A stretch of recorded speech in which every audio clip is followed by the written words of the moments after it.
태극신검 이해를 시작하겠습니다. 2. 절대자의 대리인으로서의 인간과 인간이 지니는 것. 인간은 상으로 나타난 통합된 형태를 지닌 의지를 간주하며 나를 인식합니다. 그렇죠. 의지는 누구나 지니고 있는 선천적인 것이나 통합된 의지 형태는 개개인 모두 제각각임을 살펴보았습니다. 나라는 존재는 물질적인 것이건 관념적인 것이건 수많은 질들을 지니게 됨으로써 너와 구별되는 것인데, 실체가 있는 구체적인 질에는 구체적인 양이 내재하고 있습니다. 우선 관념적인 것을 살펴보겠습니다. 가치를 척도로 하는 인간관이나 정의와 같은 개념은 완전한 형태가 아닐지라도 누구나 지니게 됩니다. 하지만 같은 개념이라고 하더라도 이해의 정도와 형태에 있어서는 다를 수 있으니, 이는 같은 것을 지니고 있되 다르게 지니고 있다라고 말할 수 있는 것입니다. 그렇죠.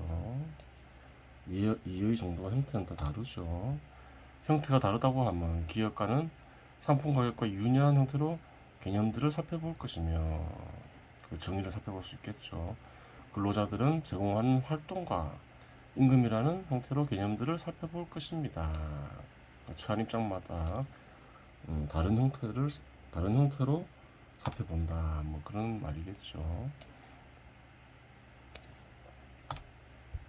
학습과 경험을 통해 많은 개념들과 표현 방식들을 관념으로 받아들이는데, 이처럼 관념상으로 지니게 된 것들은 자유롭게 신감을 통해 가공할 수 있습니다. 어떤 식으로 가공하건, 얼마나 많은 양을 획득하건, 누구의 간섭도 불가능한데 가장 완전한 소유 형태는 인간에게 있어서는 이것뿐인 것입니다. 마음에서 소유한 것은 자기 마음대로 할 수 있죠. 비교적 누구도 빼앗아 갈 수는 없는 것이지요. 관념은 제법무와 이치에 따라 변하거나 사라질 수 있기에 언어나 기호, 조각 등 다양한 방식으로 표현하게 됩니다. 그런 경우 작품으로 남게 되는데, 이는 상품화되어 다른 인간에게 양도될 수 있습니다. 이 경우 작품의 소유주는 구매한 인간이 됩니다. 마음에 있는 것을 외부로 표시할 수 있죠. 물건으로 만들 수도 있죠. 그래도 할 수 있어요.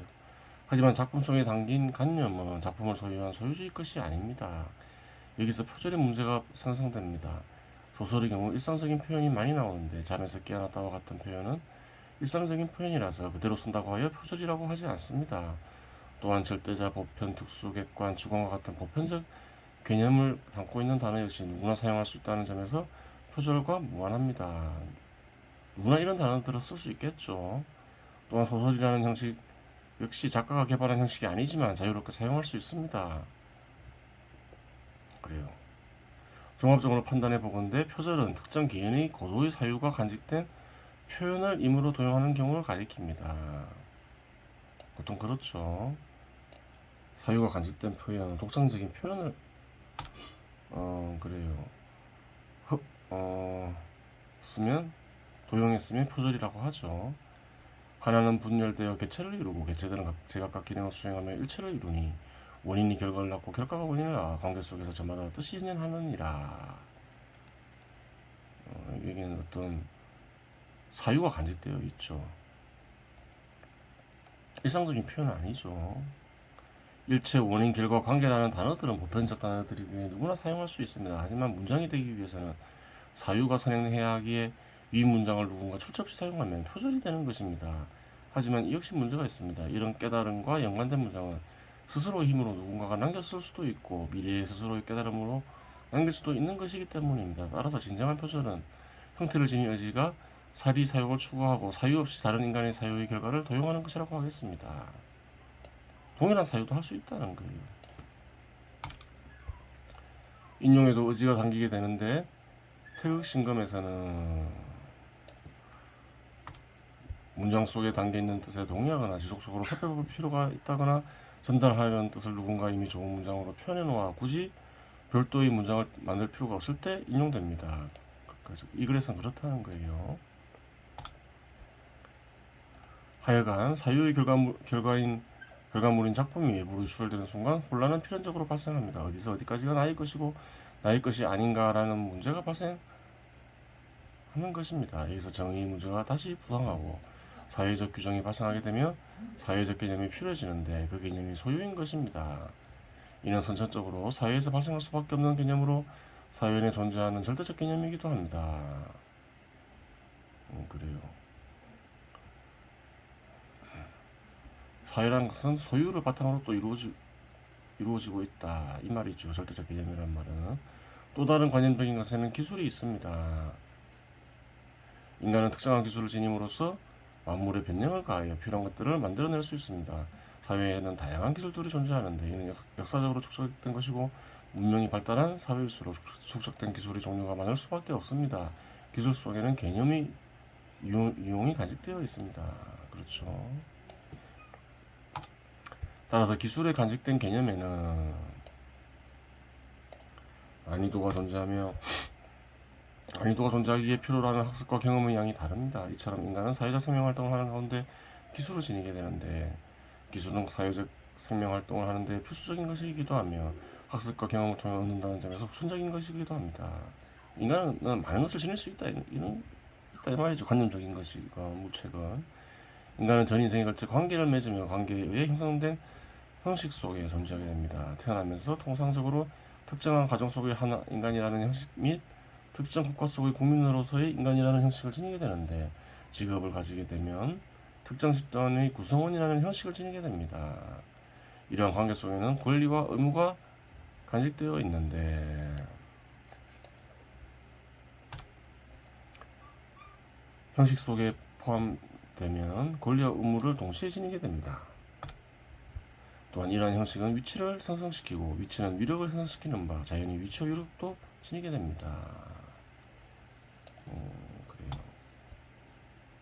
많은 것을 지니면서 살아간다는 거예요. 얻게 되고 인간은 태어나면서 신금과 육체를 지니게 되는데 신금과 육체의 움직임을 활동이라고 합니다. 그런 관계로 신금과 신체를 지님과 동시에 활동을 지니게 됩니다.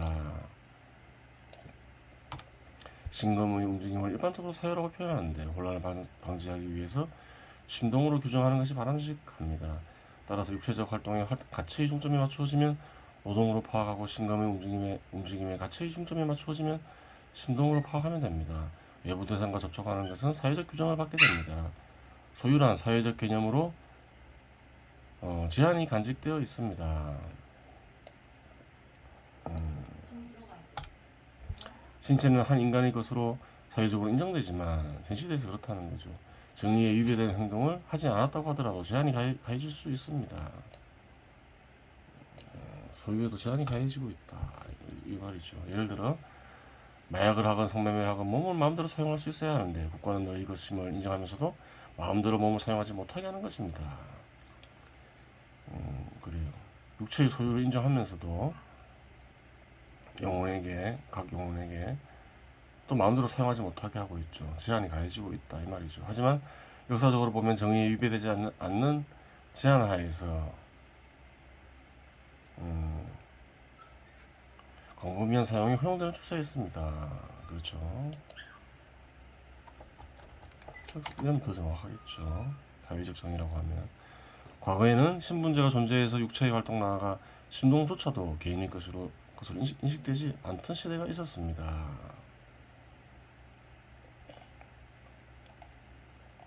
그래요. 지금 소유에 대해서 생각하고 있는 거죠. 소유권, 소유.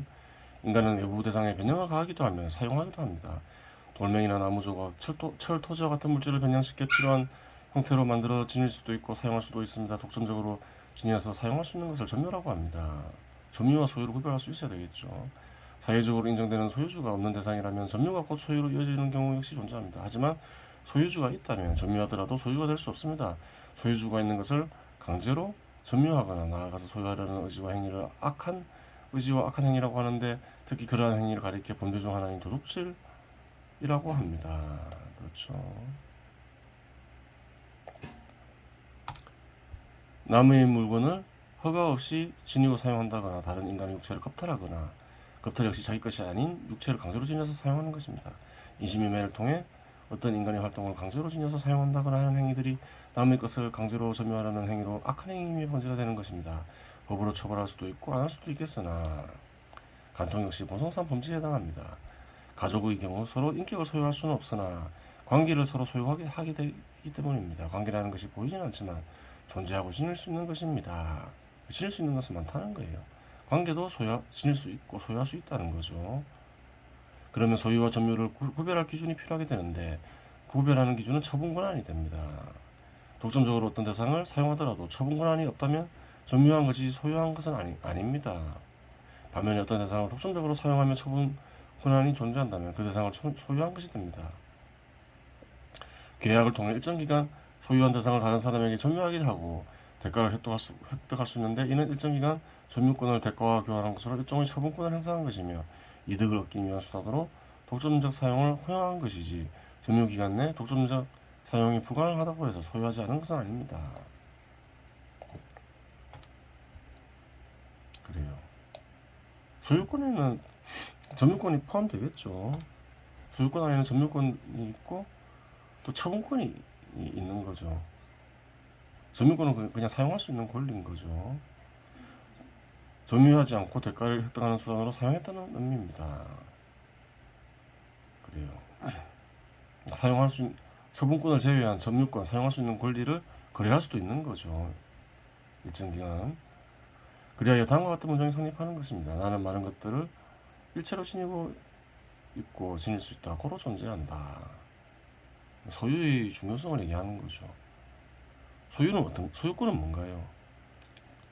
인간이 인간으로서 성립할 수 있는 그래요. 조건인 거죠. 조건이 하나가 되는 거죠.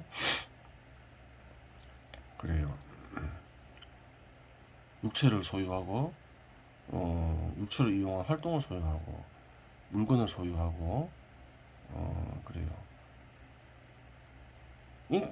소유권 행사는 소유권은 일종의 인권이 변해서 된 거죠.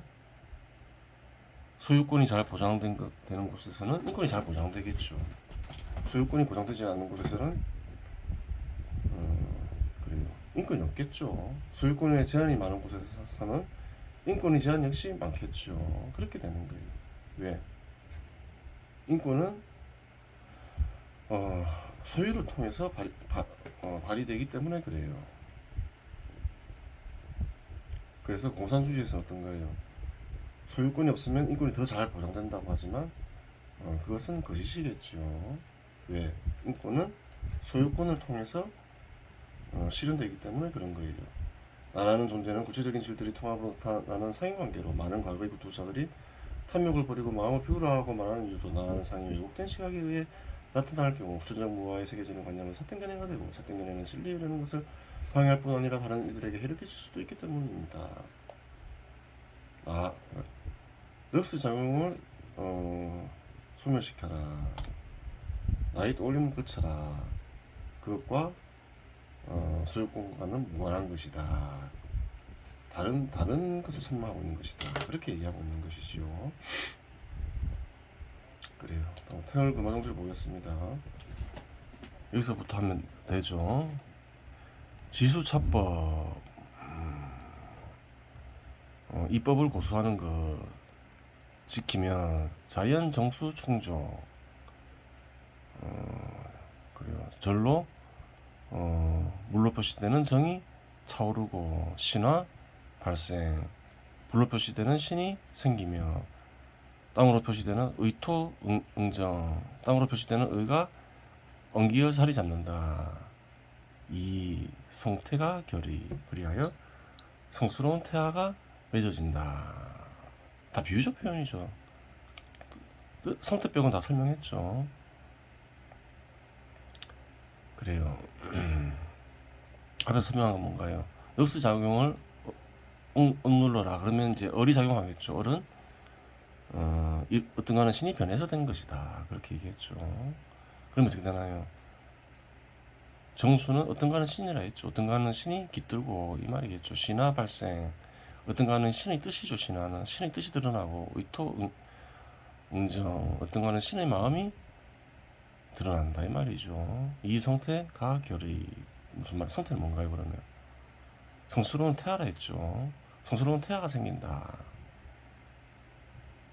이건 의식과 관련이 의식이 이제 성스러운 태아가 된다 이 말이죠. 넉스 작용이 그치고 어른 신이 어떤 거는 신이니까 신의 작용만 일어나니까 어떤 거는 신과 같아진다 이 말이죠. 근데 태아를 했으니까 어떤 거는 신의 자녀와 어떤 거는 신과 같아지는데 어떤 거는 신의 자녀와 같다 이 말이 되겠죠. 참조서 보겠습니다. 넉스 작용을 소멸시키고 어리 작용을 일으키면 어떤 거는 신이 드러나며 어떤 거는 신의 뜻이 드러나며 어떤 거는 신의 마음이 드러난다.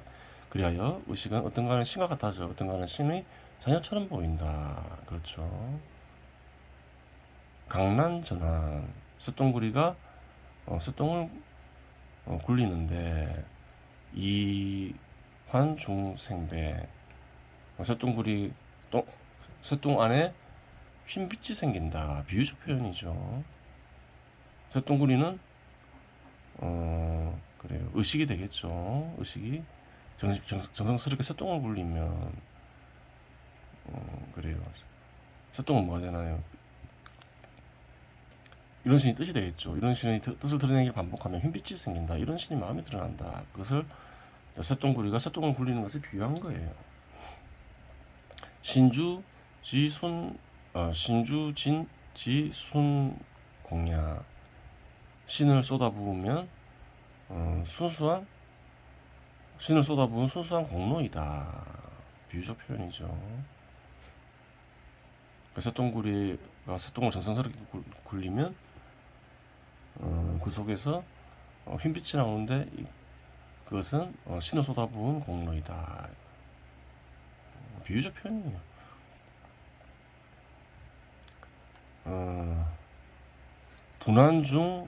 분한중상 가생태 이각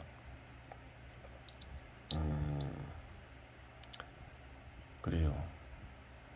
쇳덩 가운데서도 뭐 그래요. 태아가 생겨 껍질을 벗는데 그래요. 이오천심 휴식처 내 마음에 있는 천심이 쉬고 있는 곳 마음을 천심이 쉬고 있는 곳으로 표현했죠. 주신 어차 이곳에 신을 쏟아부으면 비유적 표현이죠. 안득 불생신호 어찌 육체 아닌 몸을 얻지 못하겠는가. 그래요. 무슨 말인가요? 하늘의 마음이 태어나 그래요. 어떤 거는 신의 뜻으로 된 몸을 얻지 못하겠는가 이 말인 거죠. 참뜻 하찮게 여겨지는 일도 정성을 다하면 어떤 거는 신의 뜻이 드러나며 세상과 세상 사람들을 이롭게 하는데 이렇게 풀이할 수도 있겠죠. 어떤 거는 신의 뜻을 정성을 다해 드러내는데 어찌 이런 신의 마음에 태어나 새로운 몸을 얻지 못하겠는가. 그래요. 이렇게 쓰면 더 정확하겠죠. 넉스의 작용을 그치고 을의 작용을 일으키며 그래요. 이렇게 쓰면 더 정확하죠. 이번 시간에 여기서 마치겠습니다.